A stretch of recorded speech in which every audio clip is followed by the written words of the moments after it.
Welcome to another Founder Wisdom podcast with Alan Lazaros with us today. He's CEO of Next Level University, global top 100 podcast, and he has 1,600 episodes under his belt. So that's pretty good. That's around my number, 900K listens in 170 country.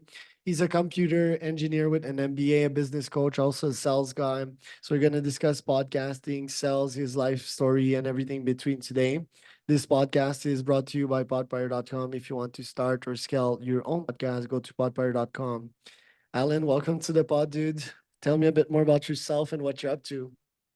Thank you for having me. It's an honor. I really appreciate it. Whenever you get interviewed, it's always something good comes out of it too, because when you express your story, you learn about it too. So thank you. I'm excited for today. What was the first question? My bad. I'm already off to a tough start. First, how was your day? How many meetings today? How burnt is your brain right now? Yeah, definitely. So we had a live event this past weekend, so I'm having a little bit of the post-event hangover. But today, I want to say probably like 6 or 7 sessions so far. It's been back to back to back to back. And I actually just had a client come through right after this. So I'm still back to back after this. Happy Friday. Yeah, happy Friday. If that can help you, I do like 15 to 20 meetings a day, plus everything else that I do. So I get the feeling, plus I'm on the back of a sinusitis, as you might notice in my voice and the cough. So that's two of us. The weekend is coming. Do you chill on the weekend? Like, what's your normal routine? Yeah, I actually appreciate the question. It's interesting. I don't usually get asked that. So I do 6 and 1. So 6 days a week I work. I break my days into thirds. So the first third is for me, build the self. The second third is for service, serve others, podcasting, training, workshops, coaching. And then the third is fitness, food, and family. I call it the 3 Fs. And so we do 6 days a week of that. My beautiful girlfriend and I, she has a business as well called Evolve Ventures Technologies. I have a business called Next Level University. And then she and I have a business together called The We, and it's built on this podcast called the Conscious Couples Podcast, but it's for intimate relationships. And so we do self-improvement, intimate relationships, that kind of thing.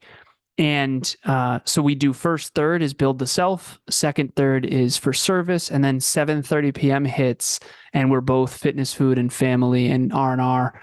And we go to the gym together too. So that's kind of what my week looks like. Sundays are different though. So Sundays, that's when we see family. That's when we go on adventures, little mini adventures, hikes, that kind of thing. So I try to do 6 and 1. And a lot of times when we travel too, we still work the majority of them. And yeah, it's been challenging, but her and I love building. And at the end of the day, we're builders. So no, not a lot of chilling going on, man. Right. How did you meet her, and what are tips to maintain a healthy and scaling relationship? So the first thing that comes to mind, so how did I meet her? So she was actually close friends with a client of mine. So I have a dear friend who I mentored for a long time. Her name's Bianca. She's since been a client for the last 5 years, basically, and business coaching. But first it was fitness coaching, then it was mindset coaching, then it was peak performance coaching, now it's business coaching. So it's been quite the evolution. But 5 years ago, 4.5 years ago, I saw them together, and she was listening to my podcast back then. The podcast back then was called the Hyper Conscious Podcast. That has since been rebranded to what's now known as Next Level University. But she was a listener, and she had asked for a specific topic. The topic that she wanted us to talk about was selfishness versus selflessness. And Kevin and I, my co-host, we did the episode, and it was the one time we joke where I think I understood the listener more than he did. And it was actually the only time we've done 1,650 plus episodes, and the only time we ever had to re-record the whole thing, because I was like, you don't get her, you don't know what she was. And this is before she was my partner. So I didn't, anyways, fast forward. It said she was in a relationship on Facebook, but it didn't say any guy. I didn't see any guy's name. I didn't understand. So eventually we talked a couple of times. She wished me a happy birthday, blah, blah, blah. And eventually I always joke, it took me 3 times to send her a DM that said, hey, true or false, are you in a relationship? And I sent that 3 different times and unsent it. And eventually I mustered the courage to keep it. She said, yes, I'm in a relationship with myself. And we were inseparable ever since. And that was 4.5 years ago now, which is wild. The business that we have, the podcast that we have, is about helping people in their intimate relationships. And that, the second part of your question, how do you flourish in an intimate relationship? Honestly, it comes down to humility, courage, and vulnerability. Humility, courage, and vulnerability. It's interesting because humility, I don't feel like ever came very easy to me, particularly in an intimate relationship. Humility is, I know that I don't know. Humility is, what am I missing? Humility is, let me not presuppose the other person is inaccurate. Humility is, I'm going to get a therapist. Humility is, I'm going to get a coach. Humility is, let me ask what you think, right? And then courage. Courage is, and there's two types of courage. One of them I think is competence courage, is what I call it, and competence courage always came very naturally to me. So showing up on this podcast and adding value didn't take a lot of courage. I feel like I'm pretty good at this. This is my jam. I've done this 1,000 times, all good. But social courage is a different kind of courage. So I think all of us struggle with one of the two. I struggle with social courage. Social courage is what I just did with a team member prior to this on a team huddle. Her name's Amy. Her and I had a challenge at the last live event. She's a live events coordinator. And I had to have the courage to share my vulnerable truth with her, which was, honestly, I noticed this, this, and this. And I'm scared to bring that up because I don't want our relationship to suffer and I don't want to hurt you. But what was your feedback? And then we have that sort of discussion. So that's courage. And then that brings me to the third one, which I already mentioned, which is vulnerability. Vulnerability is just sitting in the discomfort of your own inadequacies or your own adequacies. So if you're around someone who is really insecure about their intelligence, it can be very vulnerable to sit in your intelligence, especially if you're afraid to hurt the other person or to be villainized. So a lot of people are afraid of success or failure. I think the people that are afraid of success are the people that need more competence. More social courage. So the people afraid of success are the people who are afraid that if they're more successful, they're going to be villainized by their peers. They're going to be ostracized from the tribe. People who are afraid of failure are the people who don't think they're smart enough or disciplined enough or capable enough. And so that's the competence courage. But yeah, so to flourish in an intimate relationship, if you don't have those three things, and what we do with our clients, we coach married couples, and not just married couples, but couples. And we've been doing it for 3.5 years now. What's the level of humility? 0 to 10 in the relationship. What's the level of courage? 0 to 10 in the relationship. And what's the level of vulnerability? 0 to 10 in the relationship. And if the answers are low in any one partner or the relationship as a whole, the relationship will be in trouble. And that's kind of the very last thing I'll share about this is, if you ever heard of the fire triangle, I took a fire protection class in college, fire engineering. It's oxygen, heat, and fuel that creates fire. I think humility, courage, and vulnerability is what creates passion in an intimate relationship. Should have started with that, but who are you and what's driving you to accomplish so much? So who am I? That's a tough one. I've got a short version, I've got a long version, I've got a mid version. I'll try to give the short one. So who am I?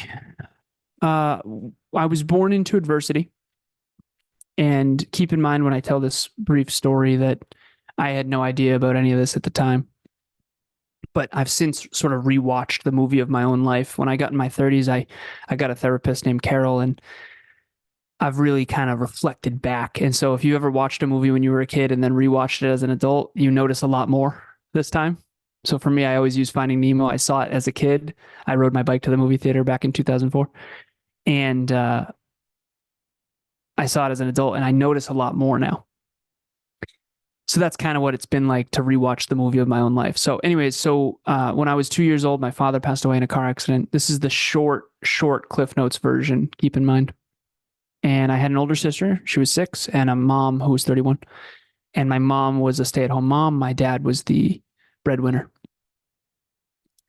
And when he passed away with most of the income as well. And my mom and my stepdad got together. So my real last name is actually McCorkle. It's an Irish last name. And I took my stepdad's last name at age 7. And so when my father passed away and my stepfather came into the picture, we were kind of pretending to be a real family, for lack of better phrasing. So we kind of didn't associate much with my birth father's side. And then it's from 3 to 14, I had a stepfather. At 14 years old, my stepdad left, and he took his entire extended family with him and 90% of the income with him as well. So I went from sort of like, we had a yacht and we had snowmobiles and we had cars and we had a home and we had an apartment building and all that stuff. So he got the apartment building and the yacht. We got the home and the dog. And I went from pretty upper middle class American dream type of thing to completely broke, free lunch at school because we have such low income, shopping at Salvation Army and thrift stores for clothing, didn't know how I was going to go to college, that kind of thing. Fortunately, I bootstrapped, straight A's through high school, got something called the President's Award, got tons of scholarships, financial aid, that kind of thing. Got to go to my dream school, Worcester Polytechnic Institute. It's one of the best technology colleges in the world.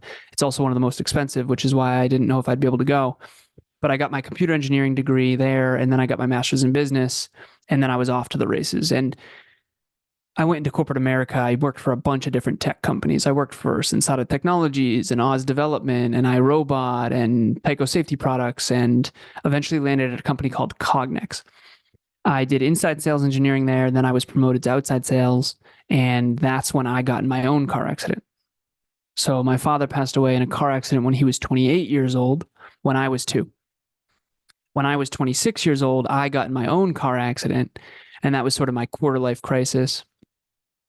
And that's kind of a whole story too. But essentially, I've seen pictures of my dad's car, and I usually show pictures of my car at my speeches and stuff, and it's totaled. And it was my second chance that my dad never got.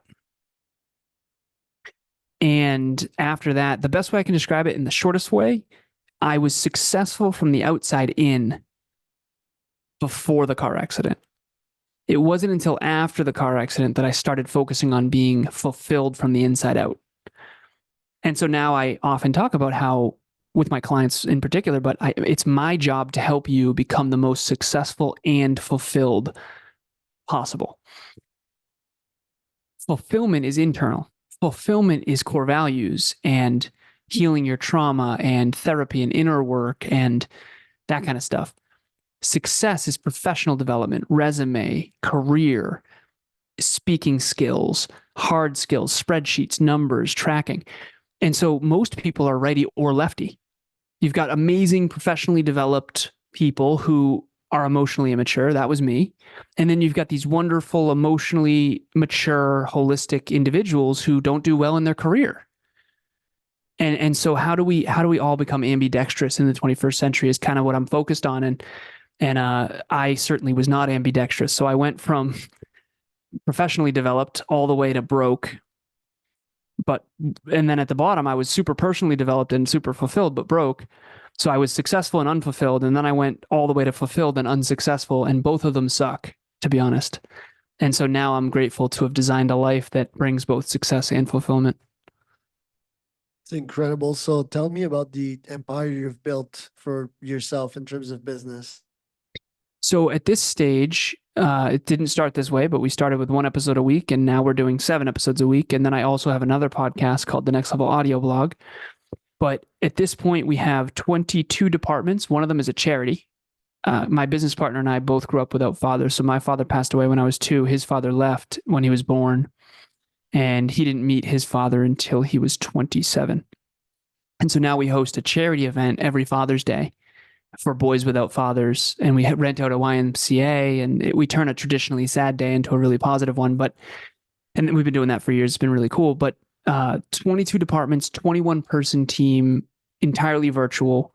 We also produce podcasts similar to you, and I do business coaching. He does podcast coaching. My business partner Kev, He also has a podcast about growing podcasts called Podcast Growth University.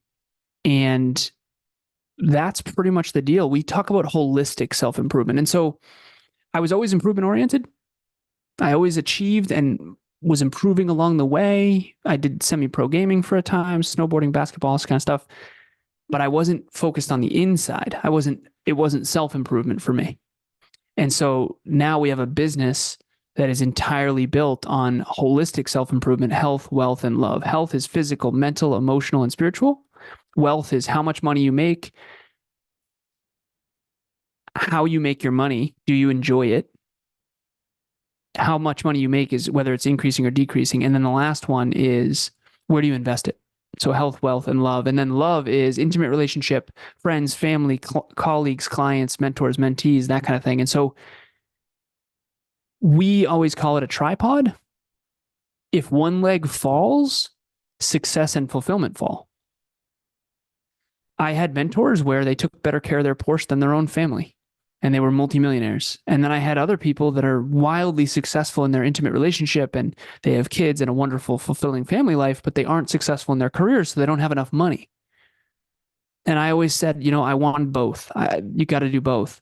And that's what NL University, we help people achieve their goals and dreams. And the way we do that is through podcast coaching and business coaching. And that's it.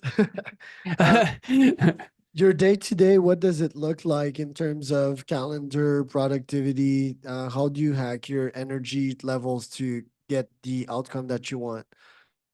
Massive amounts of caffeine. No, I'm kidding. I'm just joking. You're funny. That's good. That was me, early days. And yeah, I talked about caffeine yesterday. I mean, it's a must, man. Do you fuel on zero caffeine or what? No, I do. I use caffeine for sure. I probably average like 300 milligrams a day. 300 to 500, depending on the week I'm having. But I was just being playful with that. So how do I hack my energy? I would say, so the exercise thing, okay, keep this in mind when I say this. For the first 26 years of my life, there was only short periods where I really took my health very seriously. After that car accident at 26, I'm now 35 now. I often joke and say I'm going to hit puberty hopefully at 36 because I look young. So if you're on camera, you know that. But so 9 years ago, I started taking my health and fitness really seriously. I was a fitness competitor, fitness model, fitness coach. My whole world was fitness, and I was really into it. I did a bunch of fitness shows and stuff like that. And I always kept with it. So 2 years ago, Emilia, my girlfriend, she had someone reach out to her and say, hey, I'm going to do an 80-day challenge. And she was pouring into it. And we both know this person. And I said, sweetheart, he's not going to do that. He's just talking.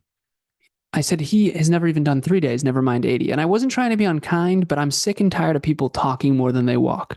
And I was just as sick and tired of me talking more than I walk too back in the day. So anyways, I said, you know what? Let's do it.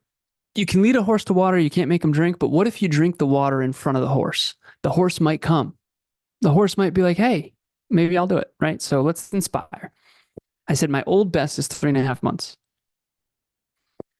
Let's try 4 months. So we decided 30 minutes of exercise every single day, but walking counts, soccer counts, basketball counts, weight training counts, anything where you're moving your body for a full 30 minutes. So we set a timer. We did it day after day after day. We beat 4 months, beat my old best. And then at the end, it's like, okay, well, we might as well go to a year. If you ever seen the movie Forrest Gump, he's like, well, I came this far. I might as well keep on going. It felt a lot like that, which is really cool. And then we get to the end of the year and we do a year. And I say, sweetheart, we pull into the garage. I said, today's the year. She's like, what do you mean? I'm like, we did a year of exercise. She's like, oh. And then we sat there for a moment and it's like, well, now what? You want to go for 2 years? She's like, honestly, I think I want to do this for the rest of my life. And I had a mini panic attack. Because I don't want to make a promise to myself and not keep it. Big on that. And I certainly don't want to make a promise to her and not keep it, right? So we hold each other accountable. And here we are. That was March 1st of 2022. So it's 700 and I think 59 days ago. And it's only a half an hour. Now we've tried to jump it to 35. We jumped it to 45 for a time and we just kept back to the minimum. I could not sustain 45. But now we work out, we weight train every other day and we walk our dog every other day. And then in the summers, we do basketball and soccer and that kind of stuff. But at the end of the day, you asked me about energy levels. I am going to make a bold statement. Please don't villainize me. I don't think you will ever have high self-esteem unless you exercise consistently. I don't think it's real. I think you're letting yourself down just like I was. And I think that self-esteem comes from keeping the small promises you make to yourself. And the science is there. Neurochemistry, dopamine, the benefits of exercise are exponential. They're unbelievable. And if you don't have that dialed in, I'm convinced that you're not as happy or fulfilled or successful as you could be. And so that's what I've got for the energy talk. I mean, yeah, and to me, it's so second nature that I cannot think from the perspective of someone that does not do physical activity. It's actually odd to think, and because your statement at first was like, okay, maybe true for ladies, but even for men, if you don't exercise, you're just out of shape. And even if you're somewhat successful, we see these fat billionaires. Um, these guys, when they're chilling at the Four Seasons on the weekend with their shirts off next to someone that's jacked, they must feel pretty inferior, even though they have a fortune. So interesting point there, especially the fact that you exercise with your wife. I exercise with my wife 4 times a week. But yeah, I love going solo as well because I'm an ultra athlete and sometimes, yeah, people just can't follow me around. I'm curious for the podcasting. You did a lot of episodes. Any tips when it comes to selecting your guest and asking them the right questions? Yeah, so we did hundreds of interviews early on, and selecting the guests, it has to be number one, it has to be a topic, it has to be a person you are interested in. So the guests that we did the best are the ones we respected the most. So do your research and make sure it's someone, it's sort of like scratching your own itch. It needs to be someone that you are genuinely interested in, that you genuinely want to learn from, that you are genuinely inspired by. Now, everyone's a warning or an example. Everyone's a warning and an example, quite frankly. So I think I'm an example for self-belief and aiming high. I think I'm a warning for arrogance. I'm working on that, right? But everyone has pros and cons and strengths and weaknesses, and every upside has a downside. So if you have a strength of confidence, you also have a weakness of arrogance. If you have a strength of humility, you probably don't believe in yourself a ton. It's when you interview people, you have to try to pull out the value, and it can be difficult because a lot of people are hiding their insecurities. But the real value is the insecurities. It's the character diamond. It's the strengths are on the top and the weaknesses are on the bottom. The expertise is on the left. The I don't really know that is on the right. And what you'll find in an interview is it's emotional maturity, I think, that matters, because a lot of people are doing a lot of talking on things they're not walking. And we found that. And I realize now in hindsight that was really hard because we have a holistic podcast. So we'd interview someone about health and they wouldn't know anything about wealth or love. And then we'd interview someone about wealth and then they'd start talking about their intimate relationship and we'd be like, whoa, whoa, whoa, you don't actually know what you're talking about. And so we had to can a lot of interviews because it was a holistic show. That's actually why we stopped having guests. But I think at the end of the day, you just got to cherry pick the expertise while also making sure that you guide the conversation with the right questions, where I'm not going to ask. So we had a model on the show once. It was focused on health. But we're not going to ask her necessarily about finance because, truth be told, she doesn't actually know anything about that. And what's ironic is unless you know a lot about that, you don't know she knows nothing about that. So it's the people who don't know that get hoodwinked, and that's why knowledge is everything. So if you don't know anything about podcasting, you don't know that I know a lot about podcasting. If you do know a lot about podcasting, you're going, this dude knows his stuff. So if you've interviewed a lot of people, you know that I know my stuff. If you've never interviewed people, for all you know, I could be inaccurate. So you got to really do your research, especially nowadays when all of us are starting from the ground zero. And you got to look at the track record. I think track records are huge.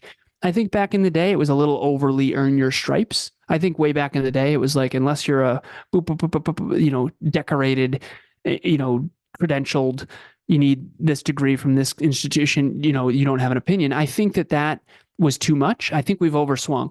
We've overswung the other way, where you don't need any certifications, you don't need any credentials, everyone's just talking. And so just interview people with a grain of salt, guide the conversation to the expertise they actually have based on your research, and then just choose wisely, quality over quantity.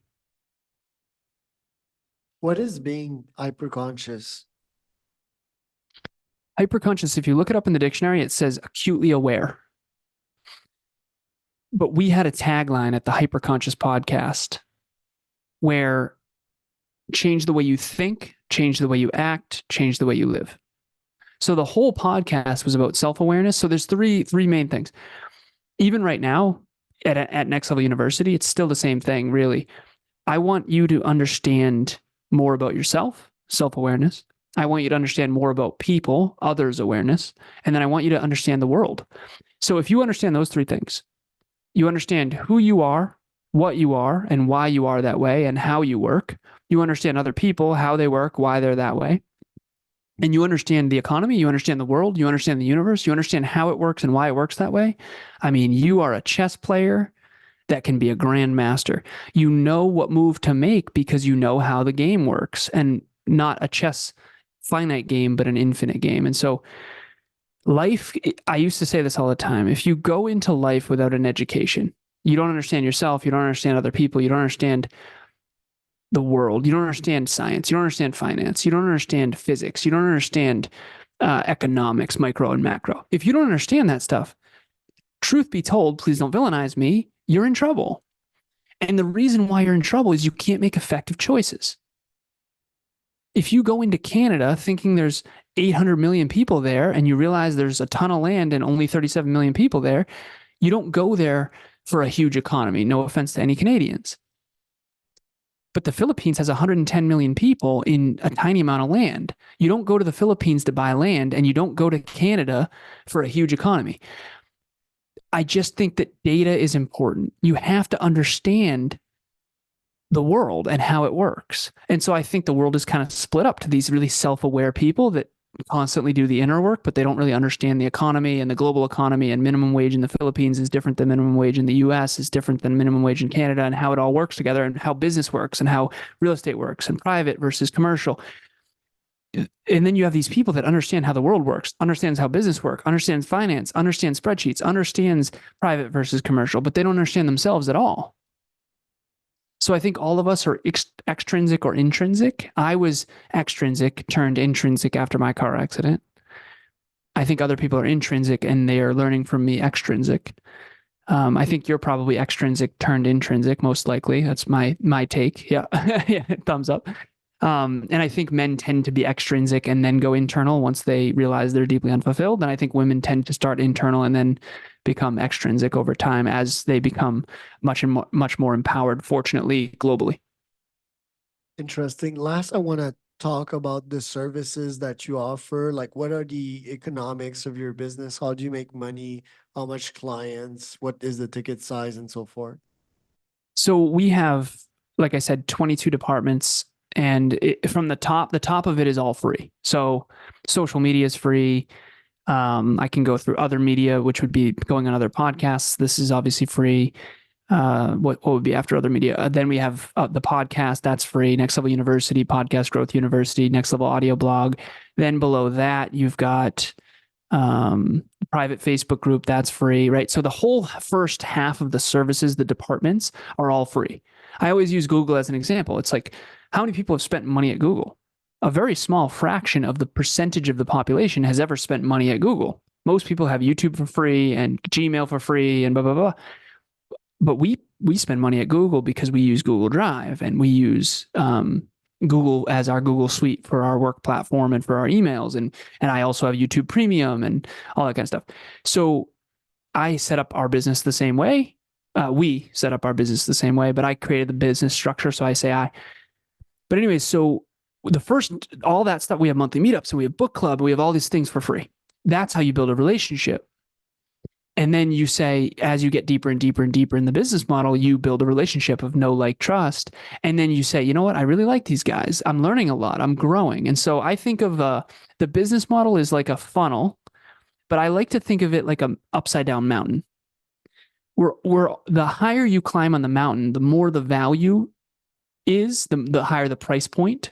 So at the top of the mountain in our business model is my business coaching. So we call it listeners, longers, and business owners.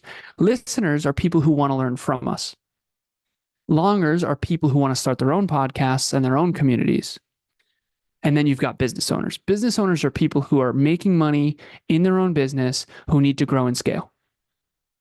I get the business owners. We have something called Next Level Certified Coaching where I'm actually coaching coaches and the listeners are working with them. We have a group coaching program as well. And then Kevin gets the podcasters and he coaches the podcasters. So some people are podcasters who want to build a business. Other people are business owners who want to start a podcast. So we do all of that. And that's how we really make our revenue. But 80% of our revenue is through, we do social media for people. We also do podcast production for people and then business coaching.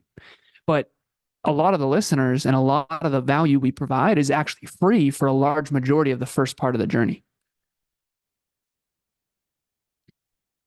High ticket part, at the top of the pyramid, what would you have? Yeah. So that would be the business coaching. Yeah. And Is then it we also like, do live events as well. We did a hybrid. We did half virtual, half in person. Go ahead. yeah, I saw that. It's pretty fun. I was looking at the accommodation. But that's surprisingly, again, it's like $700, paid over 3 months. So the coaching, is it like a couple of Ks per month? How do you price that one? Yeah. So the coaching for us, it's pay as you play. And it does kind of depend. But at the end of the day, we actually kept it pretty affordable. My business coaching right now is actually only $147 an hour. It will not stay there. And I know that I'm probably the most underpaid business coach on the planet right now. You are. Yeah, for sure. I know that. That's also why I have 20 clients and you can do monthly, you can do biweekly, you can do weekly. And at the end of the day, it's supply and demand. I know that as my time gets more and more and more and more dialed in, I'm going to have to raise that price, raise that price, raise that price. Right now, a lot of my clients are so ingrained in the community that it's a win, win, win, win, win, win, win. And our demographic too, I want to make sure they have the opportunity. But one of the reasons why I'm certifying coaches is because I need to raise my prices. I love that model, the certification. We'll talk about that one on another pods. Where can people find about you, Alan, until then? Yeah, so the website is called nextleveluniverse.com. So the business is called Next Level University. The podcast is named Next Level University. The brand and the marketing is all built around Next Level University. And the idea is no matter where you are in life, there's always a next level. You can have a bigger, better, brighter future, but first you have to take more responsibility and improve yourself. And that's the idea. So the person who has that URL, Next Level University, was asking for way too much money. So we just said, you know what? It's going to be the Next Level Universe that includes everything in the Next Level community. So nextleveluniverse.com, spelled just like it sounds. You can email me, Alan, Alan, at nextleveluniverse.com. Please just provide context because, like all of us, I get a lot of spam mail. And you can reach out on Instagram, Facebook, LinkedIn. You can check out our podcast, Next Level University, again, spelled just like it sounds. And I appreciate it, Charles.